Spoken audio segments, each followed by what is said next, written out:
ਧੰਨ ਵਾਹਿਗੁਰੂ ਸਾਹਿਬ ਜੀ।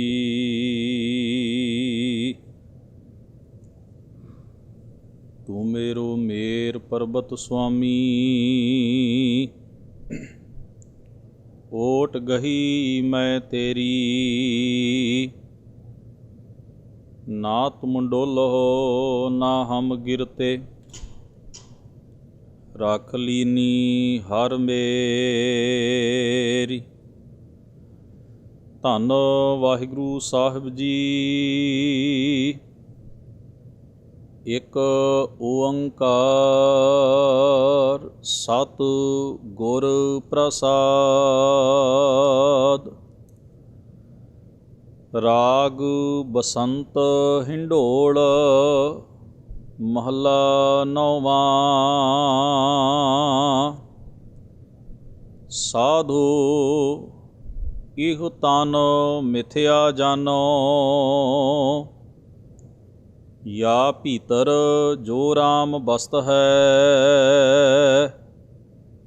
ਸਾਚੋ ਤਾਹਿ ਪਛਾਨੋ,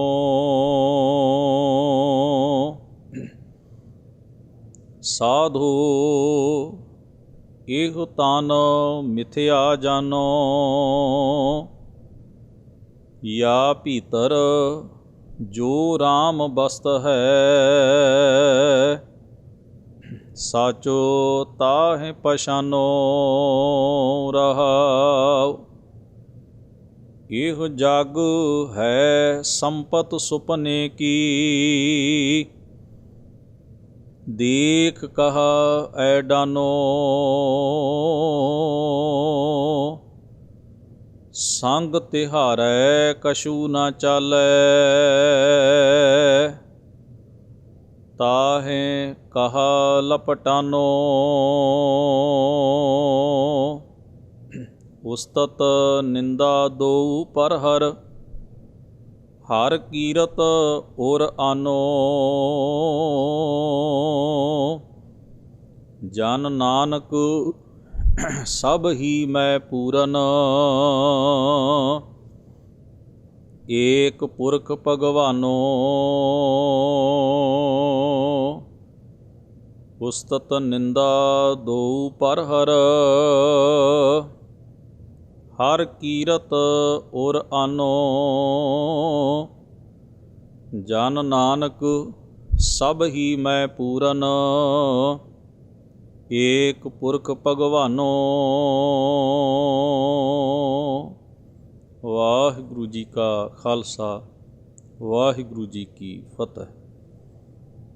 ਪਰਮ ਸਤਿਕਾਰਯੋਗ ਗੁਰੂ ਗ੍ਰੰਥ ਸਾਹਿਬ ਮਹਾਰਾਜ ਜੀ ਦੇ ਪਾਵਨ ਦਰਬਾਰ ਦੀਆਂ ਹਾਜ਼ਰੀਆਂ ਭਰਨ ਦਾ ਇਹ ਸੁਭਾਗ ਸਮਾਂ ਅਕਾਲ ਪੁਰਖ ਵਾਹਿਗੁਰੂ ਜੀ ਨੇ ਬਖਸ਼ਿਸ਼ ਕੀਤਾ ਹੈ। ਸਤਿਗੁਰੂ ਸੱਚੇ ਪਾਤਸ਼ਾਹ ਦੀ ਅੰਮ੍ਰਿਤਮਈ ਪਾਵਨ ਬਾਣੀ ਨਾਲ ਸਾਂਝ ਬਣਾਉਣ ਦਾ, ਗੁਰੂ ਮਹਾਰਾਜ ਦੇ ਪਾਵਨ ਉਪਦੇਸ਼ ਦੀ ਵਿਚਾਰ, ਸਤਿਗੁਰੂ ਦੇ ਮੁਬਾਰਕ ਉਪਦੇਸ਼ ਨੂੰ ਸਮਝਣ ਦਾ ਆਪਾਂ ਸਾਰੇ ਯਤਨ ਉਪਰਾਲਾ ਕਰ ਰਹੇ ਹਾਂ। ਨੌਵੇਂ ਪਾਤਸ਼ਾਹ ਧੰਨ ਧੰਨ ਗੁਰੂ ਤੇਗ ਬਹਾਦਰ ਸਾਹਿਬ ਸਤਿਗੁਰੂ ਸੱਚੇ ਪਾਤਸ਼ਾਹ ਦੀ ਪਾਵਨ ਉਚਾਰਨ ਕੀਤੀ ਹੋਈ ਬਾਣੀ, ਜਿਸ ਨੂੰ ਆਪਾਂ ਲੜੀਵਾਰ ਪਿਛਲੇ ਦੀਵਾਨਾਂ 'ਚੋਂ ਵਿਚਾਰਦੇ ਆ ਰਹੇ ਹਾਂ। ਵੱਖ-ਵੱਖ ਰਾਗਾਂ ਵਿੱਚ ਗੁਰੂ ਗ੍ਰੰਥ ਸਾਹਿਬ ਮਹਾਰਾਜ ਦੀ ਬਾਣੀ ਵਿੱਚ ਸਤਿਗੁਰੂ ਦੇ ਵੱਖਰੇ ਵੱਖਰੇ ਥਾਈਂ ਸ਼ਬਦ ਦਰਜ ਹਨ। ਗੁਰੂ ਤੇਗ ਬਹਾਦਰ ਮਹਾਰਾਜ ਜੀ ਦਾ ਜੋ ਸ਼ਬਦ ਆਪ ਜੀ ਨੇ ਪਾਠ ਦੇ ਰੂਪ ਵਿੱਚ ਸਰਵਣ ਕੀਤਾ ਹੈ, ਗੁਰੂ ਗ੍ਰੰਥ ਸਾਹਿਬ ਮਹਾਰਾਜ ਦੇ ਅੰਕ ਨੰਬਰ 1186 ਉੱਪਰ ਰਾਗ ਬਸੰਤ ਦੇ ਵਿੱਚ ਕੁੱਲ 5 ਸ਼ਬਦ ਜਿਹੜੇ ਹਨ ਧੰਨ ਗੁਰੂ ਤੇਗ ਬਹਾਦਰ ਸਾਹਿਬ ਸੱਚੇ ਪਾਤਸ਼ਾਹ ਜੀ ਦੇ ਦਰਜ ਹਨ। ਇਹ ਪਹਿਲਾ ਸ਼ਬਦ ਹੈ ਜਿਸ ਦਾ ਆਪ ਜੀ ਨੇ ਪਾਠ ਸ਼ਰਵਣ ਕੀਤਾ ਹੈ। ਇਹਨਾਂ 5 ਸ਼ਬਦਾਂ ਉੱਪਰ ਸੰਖੇਪ ਮੰਗਲਾਚਰਨ ਦਰਜ ਹੈ। ਇੱਕ ਓੰਕਾਰ ਸਤ ਗੁਰ ਪ੍ਰਸਾਦ। ਇਸ ਸੰਸਾਰ ਦੀ ਸਿਰਜਕ, ਚਾਲਕ, ਘਾਲਕ ਭਾਵ ਇਸ ਨੂੰ ਪੈਦਾ ਕਰਨ ਵਾਲੀ, ਚਲਾਉਣ ਵਾਲੀ ਅਤੇ ਨਾਸ਼ ਕਰਨ ਵਾਲੀ ਇੱਕ ਸੱਤਾ ਹੈ। ਜਿਸ ਨੂੰ ਚੇਤਨਾ ਕਿਹਾ ਗਿਆ ਹੈ, ਜਿਸ ਨੂੰ ਗੁਰਬਾਣੀ ਵਿੱਚ ਬਹੁਤ ਸਾਰੇ ਸ਼ਬਦਾਂ ਦੇ ਨਾਲ ਗੁਰੂ ਪਾਤਸ਼ਾਹ ਜੀ ਨੇ ਬਿਆਨ ਕੀਤਾ ਹੈ, ਜਿਸ ਵੱਲ ਇਸ਼ਾਰਾ ਕੀਤਾ ਹੈ, ਜਿਸ ਵੱਲ ਧਿਆਨ ਦਿਵਾਇਆ। ਅਤੇ ਉਹ ਸੱਤਾ, ਉਹ ਤਾਕਤ, ਉਹ ਪਰਮੇਸ਼ਰੀ ਸੱਤਾ, ਉਹ ਈਸ਼ਵਰ ਸਾਰੀ ਕਾਇਨਾਤ ਅਤੇ ਕੁਦਰਤ ਵਿੱਚ ਇੱਕ ਰਸ ਵਿਆਪਕ ਹੈ, ਵਸਿਆ ਹੋਇਆ ਹੈ। ਸਤ ਸ਼ਬਦ ਤੋਂ ਭਾਵ ਹੈ ਸਦਾ ਕਾਇਮ ਰਹਿਣ ਵਾਲਾ ਹੈ। ਸੱਚੇ ਗੁਰੂ ਦੀ ਮਿਹਰ ਨਾਲ, ਪ੍ਰਸਾਦ ਬਖਸ਼ਿਸ਼ ਦੇ ਨਾਲ ਜੀਵ ਨੂੰ ਉਸ ਦਾ ਅਨੁਭਵ ਹੁੰਦਾ ਹੈ। ਰੱਬ ਬਾਰੇ ਕਥਨ ਕਰਨਾ ਇੱਕ ਵੱਖਰਾ ਵਿਸ਼ਾ ਹੈ। ਉਸ ਦੇ ਬਾਬਤ ਅਨੇਕ ਕਿਸਮ ਦੇ ਕਥਨ ਹਨ, ਕਥੌਨੀਆਂ ਹਨ, ਵਿਚਾਰਾਂ ਹਨ, ਮੰਤਵ ਹਨ, ਅਨੇਕ ਕਿਸਮ ਦੀ ਵਿਆਖਿਆ ਹੈ। ਹਰ ਇੱਕ ਵਿਆਖਿਆ ਨੂੰ ਅਪਣਾਉਣ ਵਾਲਾ ਮਨੁੱਖ ਆਪਣੀ ਵਿਆਖਿਆ ਸਹੀ ਹੋਣ ਦੇ ਭਰਪੂਰ ਦਾਅਵੇ ਕਰਦਾ ਹੈ। ਪਰ ਜਦੋਂ ਗੁਰੂ ਗ੍ਰੰਥ ਸਾਹਿਬ ਦੀ ਬਾਣੀ ਵਿੱਚ ਅਕਾਲ ਪੁਰਖ ਦਾ ਸੰਕਲਪ ਜਿਸ ਰੂਪ ਵਿੱਚ ਮਹਾਰਾਜ ਬਿਆਨ ਕਰਦੇ ਨੇ, ਇੱਕ ਤਾਂ ਉਹ ਬੜਾ ਮਹੱਤਵਪੂਰਨ ਹੈ ਅਤੇ ਦੂਸਰਾ ਹਰ ਜਗ੍ਹਾ 'ਤੇ ਸਤਿਗੁਰੂ ਜਿਸ ਵੇਲੇ ਗੁਰ ਪ੍ਰਸਾਦ ਦੀ ਗੱਲ ਕਰਦੇ ਨੇ, ਗੁਰੂ ਦੇ ਮਿਹਰ ਦੇ ਨਾਲ, ਬਖਸ਼ਿਸ਼ ਦੇ ਨਾਲ ਉਸ ਦਾ ਅਨੁਭਵ ਜੀਵ ਨੂੰ ਹੁੰਦਾ ਹੈ। ਤਾਂ ਇਸ ਦਾ ਭਾਵ ਹੁੰਦਾ ਹੈ ਕਿ ਕੇਵਲ ਰੱਬ ਬਾਰੇ ਕਥਨ ਹੀ ਸਭ ਕੁਝ ਨਹੀਂ ਹੈ।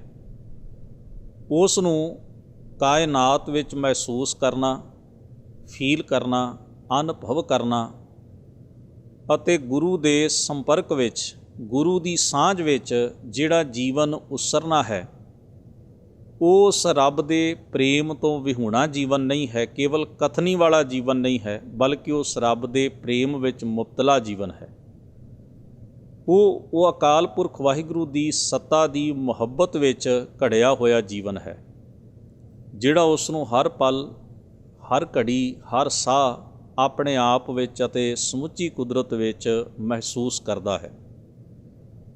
ਜਿਸ ਨੂੰ ਮਹਾਰਾਜ ਨੇ ਬਾਣੀ ਦੇ ਵਿੱਚ ਸੋ ਅੰਤਰ ਸੋ ਬਾਹਰ ਅਨੰਤ, ਘਟ ਘਟ ਵਿਆਪ ਰਹਿਆ ਭਗਵੰਤ, ਧਰਨ ਮਾਹੇ ਆਕਾਸ਼ ਪਿਆਲ, ਸਰਬ ਲੋਕ ਪੂਰਨ ਪ੍ਰਤਪਾਲ, ਬਨ ਤੇਨ ਪਰਬਤ ਹੈ ਪਾਰ ਬ੍ਰਹਮ, ਜੈਸੀ ਆਗਿਆ ਤੈਸਾ ਕਰਮ, ਪੌਣ ਪਾਣੀ ਬੈਸੰਤਰ ਮਾਹੇ, ਚਾਰ ਕੁੰਟ ਦਹ ਦਿਸ਼ੇ ਸਮਾਹੇ, ਤਿਸ ਤੇ ਭਿੰਨ ਨਹੀਂ ਕੋ ਠਾਉ। ਭਾਵ ਉਸ ਤੋਂ ਬਿਨਾਂ ਕੋਈ ਵੀ ਜਗ੍ਹਾ ਨਹੀਂ, ਨਾ ਬਾਹਰ ਦਾ ਪਸਾਰਾ, ਨਾ ਸਾਡਾ ਆਪਣਾ ਵਜੂਦ। ਇਹ ਸਾਰਾ ਕੁਝ ਇੱਕ ਸੁਰ ਹੈ ਅਤੇ ਇਸ ਇੱਕ ਸੁਰਤਾ ਦੇ ਵਿੱਚ ਹੀ ਉਸ ਦਾ ਅਨੁਭਵ ਹੈ। ਤੋ ਗਰੀਬ ਨਵਾਜ ਪਾਤਸ਼ਾਹ ਸੰਖੇਪ ਮੰਗਲਾਚਰਨ ਇਸ ਕਰਕੇ ਵੀ ਦਰਜ ਕਰਦੇ ਹਨ ਕਿ ਸ਼ਬਦਾਂ ਦੀ ਵਿਆਖਿਆ ਨੂੰ, ਸ਼ਬਦਾਂ ਦੇ ਭਾਵ ਨੂੰ ਇਸ ਮੰਗਲਾਚਰਨ ਦੇ ਅਕੋਰਡਿੰਗ, ਇਸ ਦੇ ਆਸ਼ਰਿਤ, ਇਸ ਦੇ ਤਰੀਕੇ ਨਾਲ ਹੀ ਸਮਝਿਆ ਅਤੇ ਵਿਚਾਰਿਆ ਜਾਏ। ਰਾਗ ਬਸੰਤ ਹਿੰਡੋਲ ਮਹੱਲਾ ਨੌਵਾਂ। ਵੈਸੇ ਰਾਗ ਬਸੰਤ ਹੈ, ਪਰ ਜਦੋਂ ਇਸ ਨਾਲ ਹਿੰਡੋਲ ਲਿਖਿਆ ਜਾਂਦਾ ਹੈ, ਹਿੰਡੋਲ ਇੱਕ ਵੱਖਰਾ ਰਾਗ ਹੈ। ਗੁਰਬਾਣੀ ਵਿੱਚ ਹਿੰਡੋਲ ਵੱਖਰੇ ਰਾਗ ਵਜੋਂ ਨਹੀਂ ਆਇਆ, ਬਲਕਿ ਸਹਾਇਕ ਰਾਗ ਵਜੋਂ ਆਇਆ। ਜਿਵੇਂ ਪ੍ਰਭਾਤੀ ਰਾਗ ਨਾਲ ਸਹਾਇਕ ਰਾਗ ਜਿਹੜਾ ਵਿਭਾਸ ਵਰਤਿਆ ਗਿਆ, ਇਸੇ ਤਰ੍ਹਾਂ ਬਸੰਤ ਰਾਗ ਦੇ ਨਾਲ ਹਿੰਡੋਲ ਵਰਤਿਆ ਗਿਆ। ਇੱਕ ਸਹਾਇਕ ਰਾਗ ਵਜੋਂ ਬਸੰਤ ਦੇ ਨਾਲ ਗਾਇਆ ਜਾਣਾ ਹੈ। ਮਹੱਲਾ ਨੌਵਾਂ, ਨੌਵੇਂ ਪਾਤਸ਼ਾਹ ਧੰਨ ਗੁਰੂ ਤੇਗ ਬਹਾਦਰ ਸਾਹਿਬ ਜੀ ਦੇ ਇਹ ਮੁਬਾਰਕ ਉਪਦੇਸ਼ ਸ਼ਬਦ ਦੇ ਰੂਪ ਵਿੱਚ ਹਨ। ਸਤਿਗੁਰੂ ਰਹਾਉ ਦੇ ਬੰਦ ਵਿੱਚ ਬਖਸ਼ਿਸ਼ ਕਰਦੇ ਨੇ, ਸਾਧੋ ਇਹ ਤਨ ਮਿਥਿਆ ਜਾਨੋ। ਸਤਿਗੁਰੂ ਜੀ ਸਾਧੂ ਸ਼ਬਦ ਵਰਤੋਂ ਵਿੱਚ ਲਿਆਉਂਦੇ ਨੇ ਸੰਬੋਧਨ ਕਰਨ ਲਈ। ਹੇ ਭਾਈ ਸਤ ਸੰਗੀਓ, ਇਹ ਤਨ ਦਾ ਭਾਵ ਹੈ ਇਹ ਸਰੀਰ, ਇਹ ਦੇਹੀ, ਇਹ ਬੋਡੀ।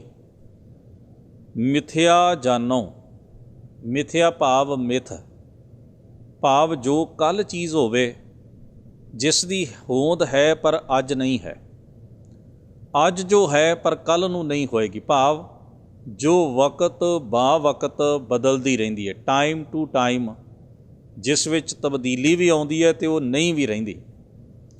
ਸਤਿਗੁਰੂ ਨੇ ਉਸ ਨੂੰ ਮਿਥਿਆ ਕਿਹਾ।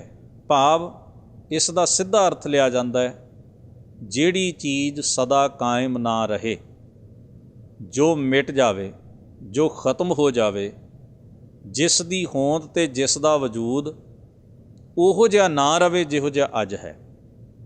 ਇਸ ਲਈ ਤਨ ਅੱਜ ਹੈ, ਇਹ ਸੱਚ ਹੈ। ਸਰੀਰ ਪੈਦਾ ਹੋਇਆ, ਇਸ ਵੇਲੇ ਸਰੀਰ ਜੀਵਤ ਹੈ, ਇਹ ਸੱਚ ਹੈ। ਪਰ ਇਹ ਕੱਲ੍ਹ ਨੂੰ ਸੱਚ ਨਹੀਂ ਹੋਏਗਾ। ਇਹ ਆਉਣ ਵਾਲੇ ਵਕਤ ਵਿੱਚ ਇਵੇਂ ਰਹੇਗਾ, ਆਉਣ ਵਾਲੇ ਵਕਤ ਵਿੱਚ ਕਾਇਮ ਰਹੇਗਾ। ਇਹ ਗੱਲ ਸੱਚ ਨਹੀਂ ਹੈ। ਇਸ ਕਰਕੇ ਤਨ ਮਿੱਥ ਹੈ, ਭਾਵ ਜੋ ਵਕਤ ਦੇ ਨਾਲ ਬਦਲਦਾ ਹੈ।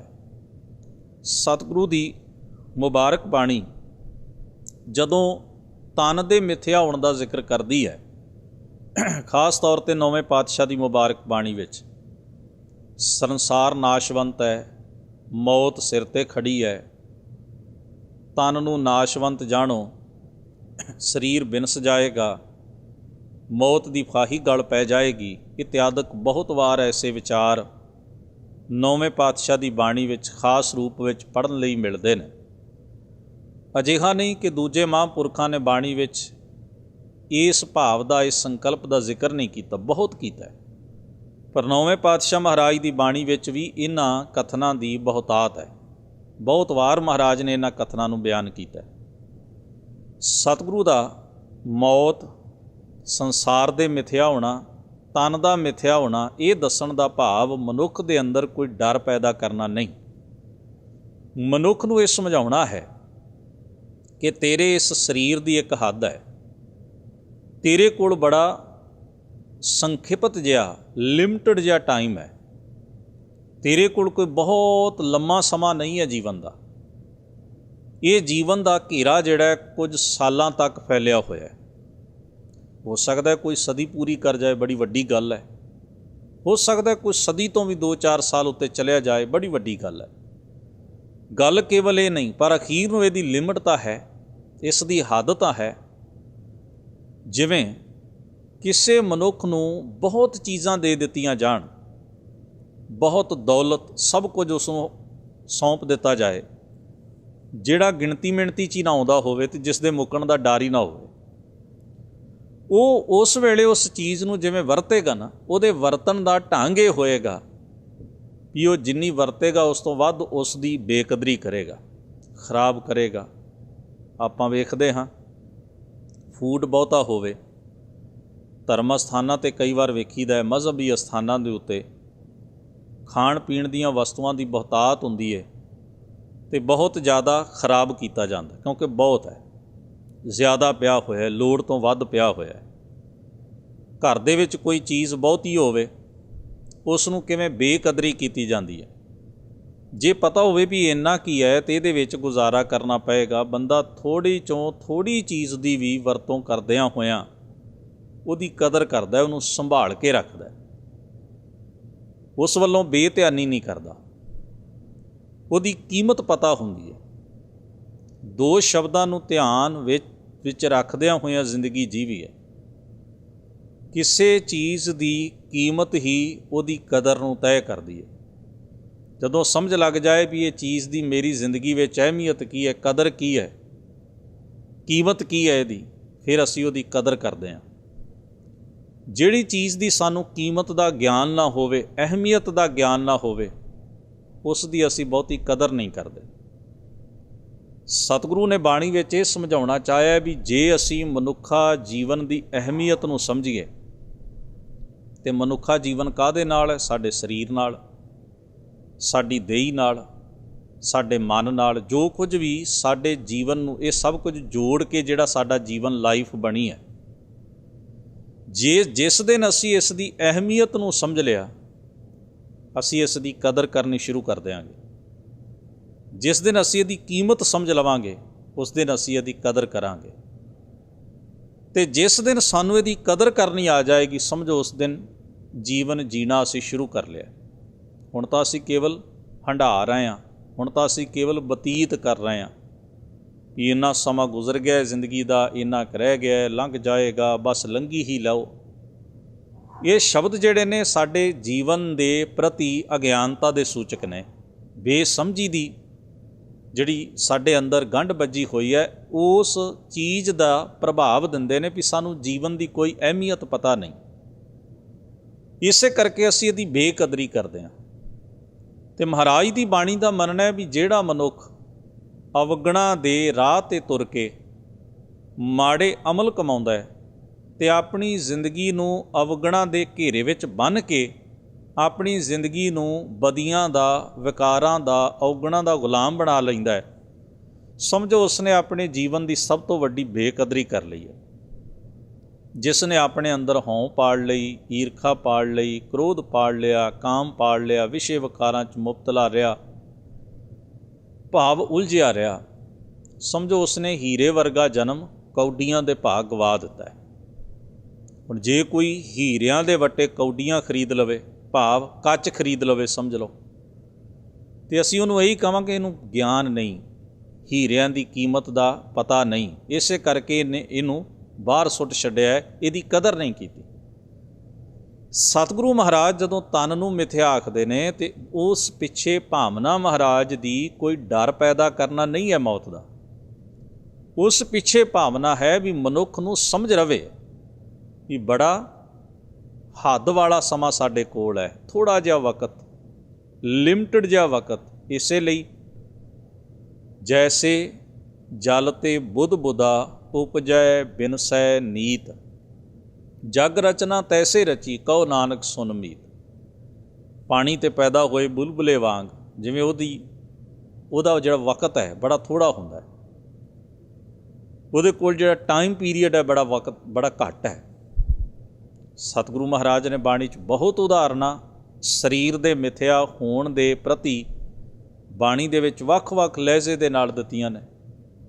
ਜੀਵਨ ਨੂੰ ਤਾਂ ਇਵੇਂ ਵੀ ਕਿਹਾ ਮਹਾਰਾਜ ਨੇ ਵੀ ਕੰਧ ਉੱਤੇ, ਪੁਰਾਣੇ ਸਮੇਂ 'ਚ ਥੋੜ੍ਹੀਆਂ ਕੰਧਾਂ ਚੌੜੀਆਂ ਹੁੰਦੀਆਂ ਸਨ ਅਤੇ ਕੰਧਾਂ ਦੇ ਉੱਤੇ ਵੀ ਲੋਕ ਤੁਰ ਲੈਂਦੇ ਸਨ, ਕਈ ਦੌੜ ਵੀ ਲੈਂਦੇ ਸਨ। ਹੁਣ ਕੰਧ ਦੇ ਉੱਤੇ ਕੋਈ ਭੱਜੇ ਕਿੰਨਾ ਕੁ ਸਮਾਂ, ਓਨਾ ਚਿਰ ਹੀ ਭੱਜੇਗਾ ਨਾ ਜਿੰਨਾ ਚਿਰ ਕੰਧ ਹੈ। ਭੀਤ ਊਪਰੇ ਕੇਤਕ ਧਾਈਐ ਅੰਤ ਔਰ ਕੋ ਆਹਾ। ਕੰਧ ਦੇ ਉੱਤੇ ਚੜ੍ਹ ਕੇ ਕਿੰਨਾ ਕੁ ਭੱਜਿਆ ਜਾ ਸਕਦਾ ਹੈ, ਜਿੰਨੀ ਕੰਧ ਹੈ ਓਨਾ ਹੀ। ਸਤਿਗੁਰੂ ਨੇ ਬਾਣੀ ਅੰਦਰ ਸੁਪਨੇ ਦੀ ਗੱਲ ਵੀ ਕੀਤੀ ਹੈ। ਸੁਪਨਾ ਕਿੰਨਾ ਚਿਰ ਹੁੰਦਾ ਹੈ, ਜਿੰਨਾ ਚਿਰ ਅਸੀਂ ਸੁੱਤੇ ਹੁੰਦੇ ਹਾਂ। ਜਦੋਂ ਜਾਗ ਆ ਜਾਏ, ਅੱਖ ਖੁੱਲ੍ਹ ਜਾਏ, ਉਹ ਖਿਆਲੀ ਜਿਹੜਾ ਸਾਡੇ ਅੰਦਰ ਇੱਕ ਡਰਾਮਾ ਚੱਲ ਰਿਹਾ ਹੈ, ਜਿਹੜੀ ਇੱਕ ਖਿਆਲੀ ਦੁਨੀਆ ਹੈ ਸਾਡੀ, ਅਸੀਂ ਉਹਦੇ 'ਚੋਂ ਬਾਹਰ ਆ ਜਾਂਦੇ। ਉਹ ਸੁਪਨਾ ਨੀਂਦ ਦੇ ਬੇਸਡ ਹੈ, ਨੀਂਦ ਦੇ ਆਧਾਰ ਉੱਤੇ ਹੈ। ਨੀਂਦ ਟੁੱਟ ਗਈ, ਸੁਪਨਾ ਵੀ ਟੁੱਟ ਗਿਆ। ਮਹਾਰਾਜ ਸੱਚੇ ਪਾਤਸ਼ਾਹ ਇਸੇ ਕਰਕੇ ਬਾਣੀ ਦੇ ਵਿੱਚ ਫਰਮਾਉਂਦੇ ਨੇ, ਭਾਈ ਤਨ, ਸਰੀਰ, ਦੇਹੀ, ਮਨੁੱਖਾ ਜੀਵਨ ਦਾ ਸਮਾਂ ਬਹੁਤ ਸੰਖੇਪ ਸਮਾਂ ਹੈ। ਇਹ ਕੁਝ ਸਦੀਆਂ 'ਚ ਫੈਲਿਆ ਹੋਇਆ ਨਹੀਂ, ਇਹ ਸਾਲਾਂ 'ਚ ਫੈਲਿਆ ਹੋਇਆ।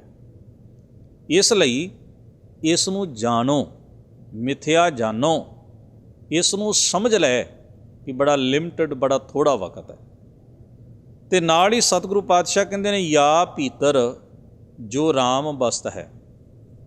ਸਤਿਗੁਰੂ ਨੇ ਹੁਣ ਇਹ ਸਿਖਾਇਆ ਕਿ ਤਨ ਮਿਥਿਆ, ਪਰ ਇਸ ਮਿਥਿਆ ਤਨ ਨੂੰ ਜੀਣ ਲਈ, ਇਸ ਮਿਥਿਆ ਤਨ ਨੂੰ ਦੀ ਅਹਿਮੀਅਤ ਤੇ ਕਦਰ ਸਮਝਣ ਲਈ ਤੈਨੂੰ ਕੀ ਕਰਨਾ ਪਏਗਾ। ਯਾ ਭੀਤਰ, ਇਸ ਅੰਦਰ, ਭੀਤਰ ਦਾ ਮਤਲਬ ਇਸ ਵਿੱਚ, ਇਸ ਨੂੰ ਚਲਾਉਣ ਵਾਲੀ ਜਿਹੜੀ ਤਾਕਤ ਹੈ, ਜੋ ਰਾਮ ਬਸਤ ਹੈ, ਜੋ ਸਰਵ ਵਿਆਪਕ ਸੱਤਾ ਹੈ, ਵਸ ਰਹੀ ਹੈ। ਗੁਰਬਾਣੀ ਦਾ ਇਹ ਬੜਾ ਅਨੂਪਮ ਖਿਆਲ ਹੈ। ਸਤਿਗੁਰੂ ਆਖਦੇ ਨੇ, ਇਹ ਜੜ ਅਤੇ ਚੇਤਨ ਦਾ ਮਿਲਾਪ ਹੈ ਸੰਸਾਰ, ਤੱਤਾਂ ਦਾ ਅਤੇ ਚੇਤਨਾ ਦਾ ਮਿਲਾਪ ਹੈ। ਇਹ ਤੱਤ ਇਸ ਕੁਦਰਤ ਦੇ ਹੀ ਨੇ, ਇਕੱਠੇ ਹੋ ਕੇ ਚੇਤਨਾ ਦੇ ਰੂਪ ਵਿੱਚ ਇੱਕ ਸੰਯੁਕਤ ਸਾਂਝ ਬਣ ਜਾਂਦੀ ਹੈ ਅਤੇ ਨਵੀਂ ਚੀਜ਼ ਕ੍ਰੀਏਟ ਹੋ ਜਾਂਦੀ ਹੈ, ਪੈਦਾ ਹੋ ਜਾਂਦੀ ਹੈ। ਉਹ ਉਸਰਦੀ ਹੈ, ਚੱਲਦੀ ਹੈ, ਵਕਤ ਪਾ ਕੇ ਖ਼ਤਮ ਹੁੰਦੀ ਹੈ। ਅਤੇ ਉਹ ਚੇਤਨਾ ਦਾ ਅਤੇ ਤੱਤਾਂ ਦਾ ਸੰਯੋਗ ਜਦੋਂ ਵਿਜੋਗ ਵਿੱਚ ਬਦਲ ਜਾਂਦਾ ਹੈ, ਸਾਂਝ ਟੁੱਟ ਜਾਂਦੀ ਹੈ ਜਦੋਂ ਉਹਨਾਂ ਚੀਜ਼ਾਂ ਦੀ, ਅਤੇ ਉਹ ਸਭ ਕੁਝ ਡਿਸਟਰੋਏ ਹੋ ਜਾਂਦਾ, ਨਾਸ਼ ਹੋ ਜਾਂਦਾ ਹੈ। ਗੁਰੂ ਨਾਨਕ ਮਹਾਰਾਜ ਦੇ ਆਪਾਂ ਇਹ ਵਾਕ ਪੜ੍ਹਦੇ ਹਾਂ, ਸੰਜੋਗ ਵਿਜੋਗ ਦੋਏ ਕਾਰ ਚਲਾਵਹਿ ਲੇਖੇ ਆਵਹਿ ਭਾਗ। ਸਾਰੇ ਜਗਤ ਦਾ ਵਿਹਾਰ ਜਿਹੜਾ ਚੱਲ ਰਿਹਾ, ਸੰਜੋਗ ਮਿਲਾਪ ਹੈ, ਤੇ ਵਿਜੋਗ ਵਿਛੋੜਾ ਹੈ। ਹਰ ਚੀਜ਼ ਜਿਹੜੀ ਹੈ ਉਹ ਸੰਯੁਕਤ ਹੋ ਕੇ ਤੱਤ ਜੁੜ ਗਏ, ਚੇਤਨਾ ਰਲ ਗਈ।